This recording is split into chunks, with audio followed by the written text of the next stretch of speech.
Aboubacar Fofana, bonjour. Bonjour. Vous venez du Mali. Oui. Pouvez-vous nous dire ce que vous présentez ici dans le cadre du FIT? Pouvez-vous nous en parler? Alors, dans le cadre de cette exposition Métamorphose du FIT, moi je présente en fait un travail sur un médium qui est une de mes passions, c'est-à-dire l'indigo. Et donc, c'est souvent associé, qui dit fibre, dit colorant. Et dans le cadre de la diversité des choses qui sont présentées dans cette exposition, ils ont souhaité aussi présenter ce médium particulier qui a, on pourrait dire, 5000 ans d'histoire depuis l'Antiquité égyptienne sur ce continent africain. Et, et donc, voilà, je présente essentiellement un travail axé sur la diversité et la richesse de l'indigo. Je ne sais pas, il ne doit pas y avoir grand-chose à montrer. L'indigo, c'est juste une couleur, non? Oui, c'est plus qu'une couleur. La notion qu'on a de l'indigo, c'est effectivement cette couleur bleue, mais une couleur en particulier qui est, comme on dit, le bleu foncé, le bleu des Touaregs, des hommes bleus du désert. Mais l'indigo, c'est bien plus qu'une couleur. Enfin, c'est, disons, une des couleurs les plus anciennes qui existent et qui a été utilisée depuis justement une couleur, on va dire, plusieurs fois séculaire. Et l'indigo représente aussi tous les bleus. On part du bleu néant, du soupçon de bleu, jusqu'à effectivement au bleu divin qu'on appelle le massa. Et je pense que quand on parle du textile, c'est un colorant auquel on peut difficilement contourner, quoi. Et comment ça se produit, l'indigo? C'est quoi? Ça se cueille sur les arbres? C'est un tube? Qu'est-ce que c'est? Ah, voilà. Donc, on a cru pendant très très longtemps que c'était d'origine minérale parce que ça venait en Occident sous forme de fécule, de blocs. Et aussi, quand on pense à la couleur bleue, on voit plus souvent en fait des minéraux comme lapis-lazuli, turquoise. Et la particularité de ce colorant, c'est que c'est d'origine végétale. C'est une plante verte. Et comment, à partir d'une plante verte, on peut créer toutes ces nuances de bleu. Et donc, c'est cette alchimie qui est l'indigo, et c'est pour pas dire magie. Et c'est une plante. Et une plante dont l'Afrique est dotée de la plus grande partie des espèces, parce qu'on dénombre à peu près 800 espèces dans le monde qui contiennent cette substance tinctoriale qu'on appelle l'indigotine. Et sur ces 800 espèces de plantes à indigofères, on en trouve 600 sur le continent africain. Waouh!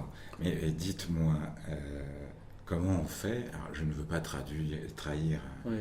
un secret. Comment on fait pour passer d'une plante verte à toute cette variété de bleu? Voilà, donc cette alchimie qui est la particularité de ce colorant, c'est que faire de l'indigo, en fait, c'est faire un élevage de bactéries. Et ensuite, en fait, quand on monte une cuve, la technique que j'utilise et qui est la plus ancienne, c'est la cuve bactérienne par fermentation. C'est-à-dire, on part des feuilles.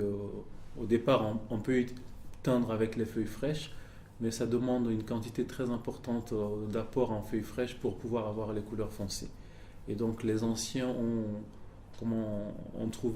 eu le génie d'inventer le compost d'indigo, c'est-à-dire à partir de la feuille fraîche. Et donc, ce sont ces feuilles qu'on prend pour monter une cuve d'indigo, enfin une cuve bactérienne par fermentation.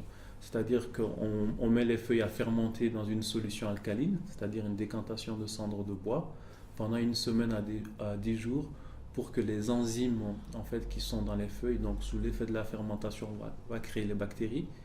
Et l'action de l'alcalinité va dissoudre ces enzymes et les mettre à l'état soluble dans la cuve. Je pensais avoir affaire à une vieille tradition et je m'aperçois que vous êtes un vrai chimiste. Non, absolument pas. Et c'est cette vieille tradition qu'on traduit dans ce langage-là. Parce que La vieille tradition parle de plus de spiritualité, ce qui est toujours véhiculé aujourd'hui, mais c'est-à-dire que si on veut comprendre un peu ce procédé-là, il faut mettre les mots dessus. Et donc faire de l'indigo, c'est élever des bactéries. Et ce sont ces bactéries qui, par réaction ensuite à l'oxygène de l'air, va donner ces différents bleus par succession de trempage. Et donc, c'est ce qui fait que ça a toujours été une couleur mystérieuse et mythique parce que le procédé même est très complexe. C'est le procédé le plus complexe qui existe en termes de colorant naturel. Bon, je sais que vous êtes un grand initié puisque vous possédez ce secret, mais une fois que vous avez produit cet indigo, je sais que vous l'appliquez aussi. Absolument. Vous n'êtes pas que, entre guillemets, chimiste, Non. vous êtes aussi créateur de textiles. Absolument. Donc, je suis plasticien designer, donc je fais un travail de peinture et d'installation à partir donc, de ce médium. Et en dehors de ça, comme ça fait à peu près une trentaine d'années de mon expérience de vie que je me suis passionné par ce colorant. Et donc j'ai essayé aussi pendant des années, parce que c'est un colorant qui a été complètement abandonné au détriment des colorants de synthèse.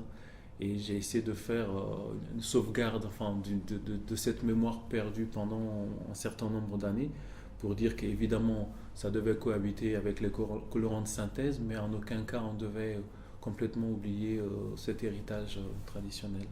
Donc concrètement à Clermont-Ferrand, vous allez monter une usine à fabrique d'indigo et montrer aussi vos réalisations. Qu'est-ce qu'on va pouvoir voir? Alors ce qu'on va pouvoir voir, c'est plus une réalisation d'une vingtaine de tentures qui montrent les différentes applications donc, de ce médium, à savoir des techniques liées au design, enfin au textile en général, c'est-à-dire il y a le batik, des techniques de réserve comme le batik, des techniques de réserve comme par couture ou par ligature. Il y a aussi l'application, parce que j'ai aussi ces compétences calligraphiques, de travail à main levée à partir d'une pâte qu'on fabrique au manioc, qui est encore une technique de réserve, qu'est-ce qu'il y a en travail de patchwork, ainsi de suite, pour montrer que déjà la diversité et la richesse de l'indigo, je décline dans une 12 nuances de bleu différents, donc ce que je disais tout à l'heure, du soupçon de bleu jusqu'au bleu le plus foncé, qui est ce qu'on appelle le massa traditionnellement au Mali, qui est le bleu divin. Et donc je montre en fait des créations axées en utilisant sur ce médium qu'est l'indigo. Donc on parle de tradition, et quand on parle d'Afrique, spiritualité, etc., on s'imagine que tout ça se passe forcément dans une arrière-cour, que c'est retiré du monde. Or, on m'a dit qu'on vous a vu au Japon. Que faisiez-vous au Japon? Ah, ça oui. Qu'est-ce que je faisais au Japon? Et en fait, ce qui m'intéressait dans la culture japonaise, c'est une rencontre avant tout, le projet Japon. Parce que depuis des années, tout ce que moi j'essayais de sauvegarder de cette mémoire perdue en Afrique était une tradition vivante au Japon. Et ce que j'aime dans ce pays-là, c'est un peu, comment on va dire, cette ambivalence, cette contradiction de technologie de pointe qui cohabite avec la tradition. Et à travers cette rencontre avec un maître japonais qui est spécialisé dans les colorants naturels, dont l'indigo, et qui est aussi un des grands artisans qui travaille pour la famille impériale, et autorisé à éduquer des variétés de verre à soie. Donc toutes ces notions-là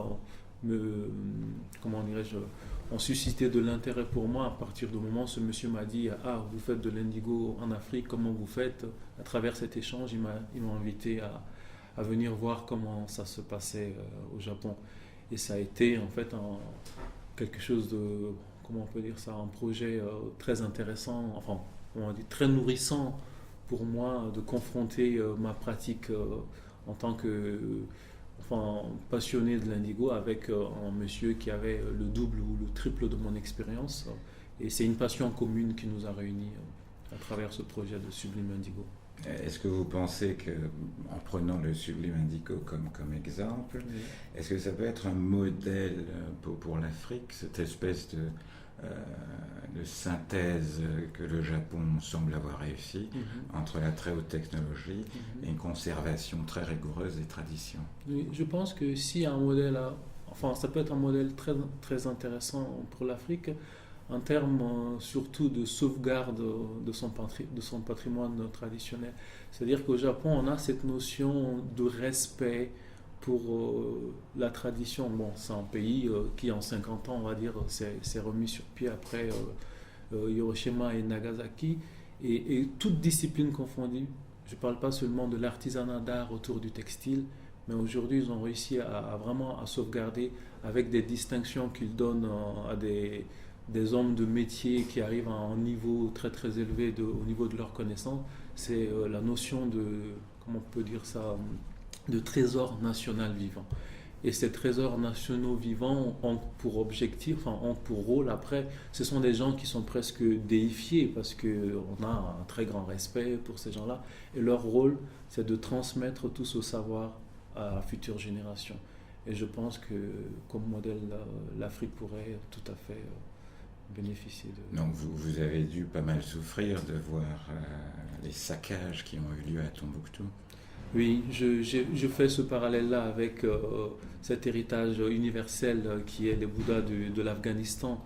Et je trouve que ce sont des choses qui les dépassent. Et je ne comprends même pas, quelle que soit son idéologie, on puisse, je veux dire, apporter atteinte.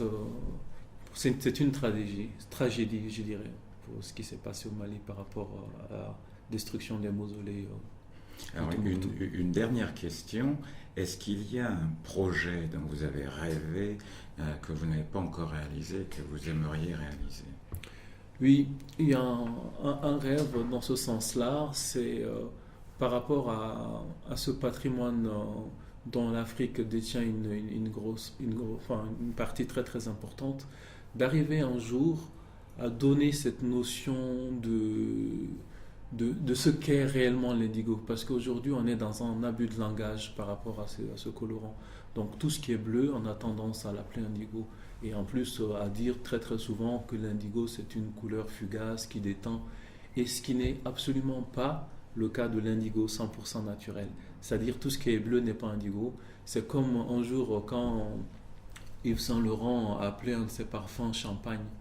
Donc les fabricants de champagne se sont réunis pour dire que ce n'était pas possible. Il a dû retirer le nom, même s'il a trouvé la petite phrase qui tue en disant ils ont interdit son nom, les femmes sauront l'appeler. Mais aujourd'hui, pour le chocolat, si ça ne contient pas un certain pourcentage de cacao, on ne peut pas prétendre que c'est du chocolat. Et ça serait d'arriver à trouver cette déontologie-là aujourd'hui pour que l'Afrique puisse en tout cas bénéficier de cette part de ce patrimoine qu'est l'indigo, et qu'on dise si c'est pas de l'indigo, c'est couleur indigo ou l'indigo chimique ou de synthèse. Mais quand on dit l'indigo, dans l'absolu, on doit avoir cette idée-là que ça vient d'une plante et que c'est pas une couleur qui déteint, et que c'est la couleur la plus solide, enfin le bleu le plus solide qui existe depuis la nuit des temps.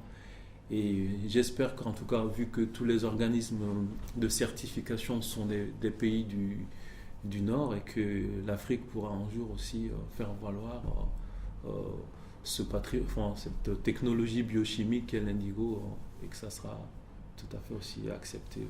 Donc bientôt l'indigo en appellation d'origine contrôlée. Absolument. Merci à Boubacar. Dernière chose, vous nous autorisez, j'espère, à utiliser cette interview pour tous les besoins de communication, etc. du festival. Oui, absolument. Merci. Merci à vous.